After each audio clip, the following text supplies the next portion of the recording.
Greetings, my friends. We're continuing with a study of the rifles that resulted from originally military rifles. And one of the best original military rifles, as everybody knows, was the Springfield 03. And I'll start out by talking about a book which probably everybody should get a hold of. It's Hatcher's Notebook. And this was written, copyrighted in 1947 by a Major General Julian S. Hatcher, and he was involved, as you can read, in the development and testing of most of the United States military rifles that we're familiar with in the early days, the Second World War, the Garand and so forth. I'll just leave it here. That's just sort of a preamble if you want to read about serial numbers and that kind of thing involving the receivers of Springfields. They're covered in great detail there. It's one of the best books on firearms, I think, ever written. So we'll start with the Springfield. This is a Remington, quite a familiar profile to most of you. I had trouble trying to figure out whether to have a Mauser on the table for you, because essentially the Springfield is a modified Mauser. It's definitely kind of a charismatic rifle, and this one is probably 99%. And what I'll do is I'll just set it here so that the camera can pick up the front receiver ring, and there you'll see the markings Springfield Armory, and you'll see the beautifully made rear sight, which can be used two ways. It can be used in its current position. Just have to lean this thing, or the ladder gives you the elevation you need for longer range shooting. And it's just really, I mean, it's beautifully made. And the action is well, like I said, it's like a Mauser, but you'll see differences. There's no lug like this on a Mauser, and the cocking piece is unique on the Springfield. And then I find this a little more convenient to take the bolt out. You just flip this up and the bolt comes out. It even says on and off for somebody that gets confused. And then the stock, now there are different versions of stocks, but I mean, to look at this one and handle this rifle, it's about as good or better than a lot of sporting rifles. You don't really need to modify anything to use this rifle. And at the end of the barrel, just behind the front sight, you'll see the flaming bomb, which I looked up, and that was in use since 1832. And it's kind of a nice little feature. It has a different name, maybe it'll come to me. The hooded front sight. Everything's the way it should be, and of course this is a 30-06. And excellent. So I was actually talking to a fellow who came from a long line of soldiers, and I never did quite figure out what his role was in the Second World War. He's moved on to a better place now.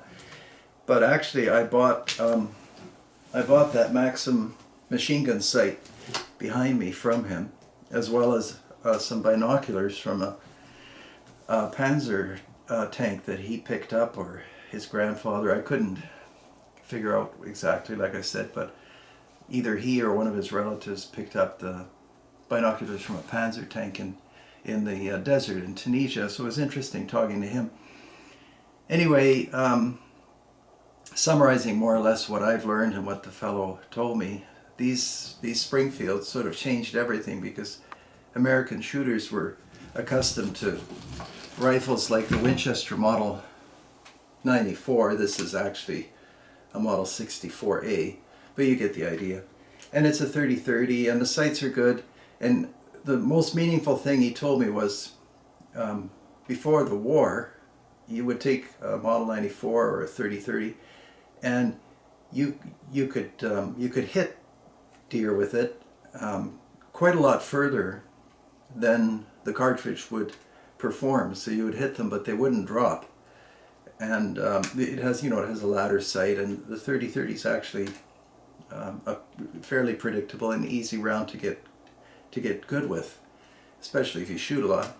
And then he said everybody went overseas and the war happened, and because you were using a 30-06 with better sights and you had training, you encountered a firearm that you could hit with at long range, and everything you hit fell down. Unlike with the 30-30, which kind of runs out of steam. Now some of these Lever Revolution rounds, or whatever you call them, they're excellent rounds by Hornady, I guess. That, you know, they give you a little more range, but nothing like the 30-06. So anyhow, everybody came back from the war with this tremendous experience with a very capable cartridge, the 30-06, and in this excellent rifle. Now this wasn't before the time of scopes, but it was before the time that scopes became common and popular. And when that happened, the capabilities of the 30-06 became even more apparent. And of course the Model 94 ejecting out of the top and other top ejecting rifles were glaringly not as efficient.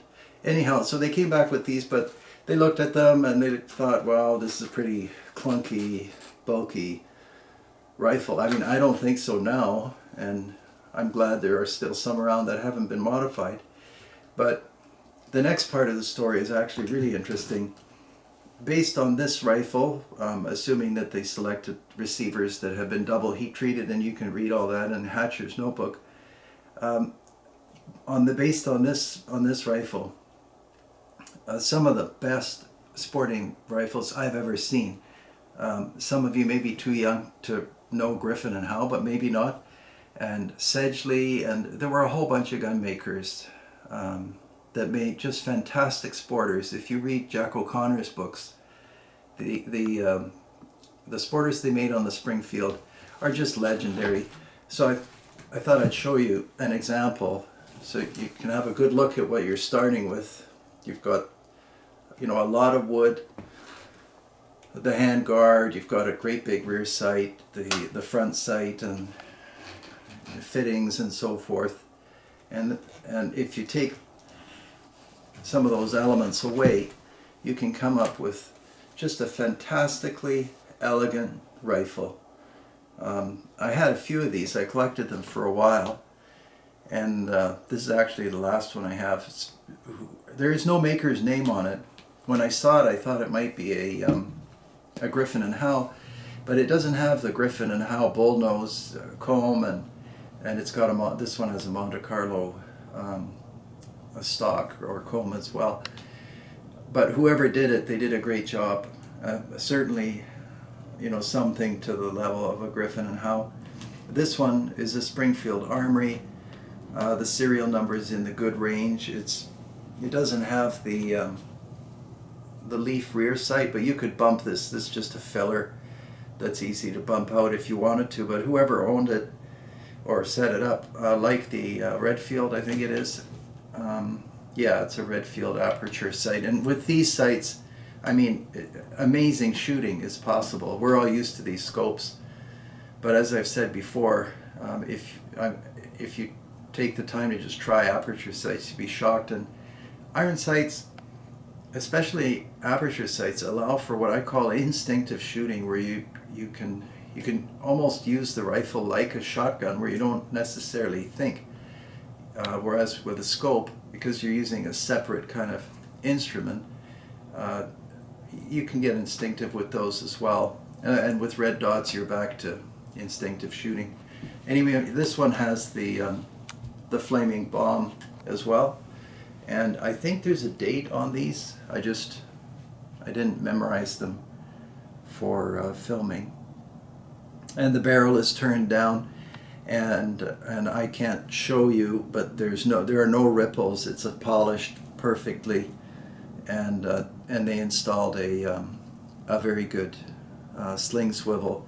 It's not that's a banded. I think that's a Redfield sight, and which would go with the aperture, and then the sling swivel on the barrel's good. So I mean, everything is as it should be. Some people say, well, yeah, these Springfield Sporters are nice, but they're too heavy, and I mean, I can't really agree with that. Yes, it's fine carrying a rifle that's 6 pounds. Undoubtedly, it's easier.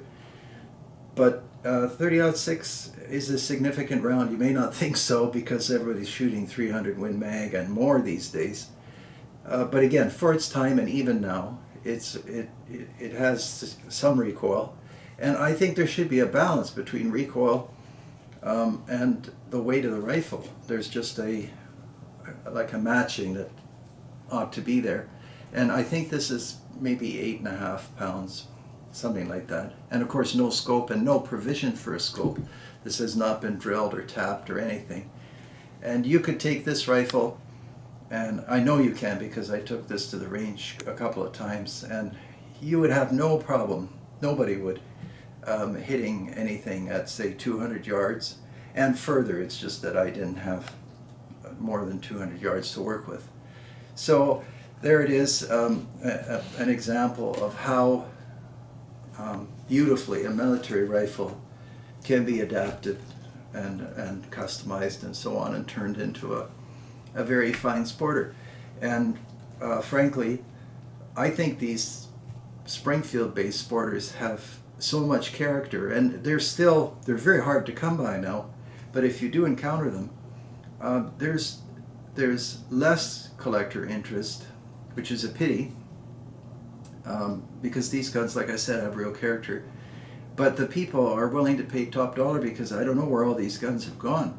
But it's harder and harder to find them. An unmodified Springfield in this condition, well, maybe you have better luck than I do. I have trouble finding them. And I even buy the ones with the low serial numbers. That doesn't bother me at all. For a while it was like they were, had leprosy or something like this. But they're, to me, still desirable rifles. Anyhow, I hope that kind of explains something and sheds some light on some rifles that came out of the United States that were, I think, exemplary. And like I'm repeating myself now, but if you find them and they're decent, I would buy them. By the way, you can still get unissued, from time to time, unissued barrels on Guns America or some of the other gun sites online or privately. And I don't know why they're not issued, but they're still around. And that flaming bomb, just look for that. And then, which is actually supposed to be a grenade. But anyhow, that's another detail of history. So that's it. I hope that's useful for you. Magnificent rifles. The Griffin and Howes you'll find are very expensive, but that's for a reason.